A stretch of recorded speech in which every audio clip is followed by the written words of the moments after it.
नमस्कार, बिंसा 24 न्यूज में आपका स्वागत है। मैं हूं आपके साथ राजकुमार। देश में कोरोना वायरस के मामले जैसे जैसे बढ़ रहे हैं, वैसे ही आम लोगों के साथ साथ देश का बौद्धिक वर्ग सरकार के फैसले और रणनीति को लेकर सवाल उठा रहा है।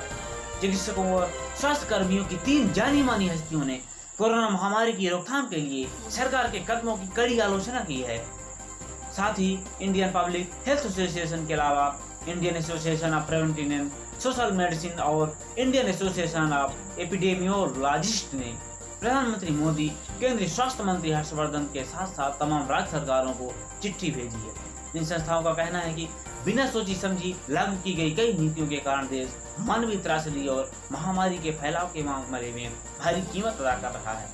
वहीं इन संस्थाओं ने कहा है कि बेहद सख्त लॉकडाउन के बावजूद न सिर्फ कोरोना के मामले 2 महीने में 606 से बढ़कर करीब 2 लाख के करीब पहुंच गया है, बल्कि अभी ये कम्युनिटी ट्रांसमिशन के स्टेज पर है। वहीं भारत सरकार महामारी के कम्युनिटी ट्रांसमिशन के स्टेज पर पहुंचने की बातों से लगातार इंकार कर रही है। आपको बता दें कि कोविड-19 से निपटने के लिए राष्ट्रीय टास्क फोर्स के गठन का ऐलान अप्रैल के दूसरे सप्ताह में किया गया था।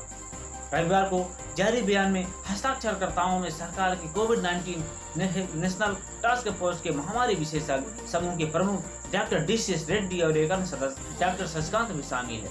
जब सरकार की गठन की गई टास्क फोर्स के समूह के विशेषज्ञ ही उनकी सरकार की इस फैसले पर सवाल उठा रहे हैं। सरकार ने जिस तरह से 4 घंटे की मोहलत में पहले लॉकडाउन की घोषणा की थी, उसकी आलोचना तो हो ही रही है और इसकी भी आलोचना हो रही है कि प्रवासी मजदूरों और गरीबों को इतनी तकलीफ क्यों उठानी पड़ी। इस बयान में कहा गया है कि लॉकडाउन में कम से कम 90 लाख दिहाड़ी मजदूरों के पेट पर लात मारा है।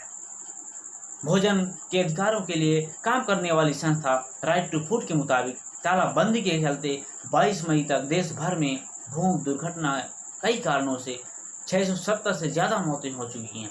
राइट टू फूड ने गरीबों पर आई आपदा और सरकार के कथित संवेदनहीन रवैये के विरोध में 1 जून को शोक दिवस के रूप में मनाया।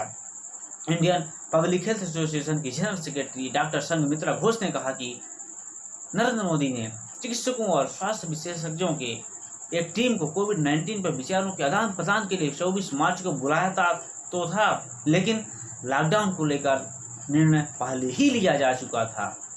उन्होंने कहा कि लॉकडाउन आखिरी रास्ता होना चाहिए था, लेकिन सरकार अपना मन पहले ही बना चुकी थी कि लॉकडाउन किया जाना है।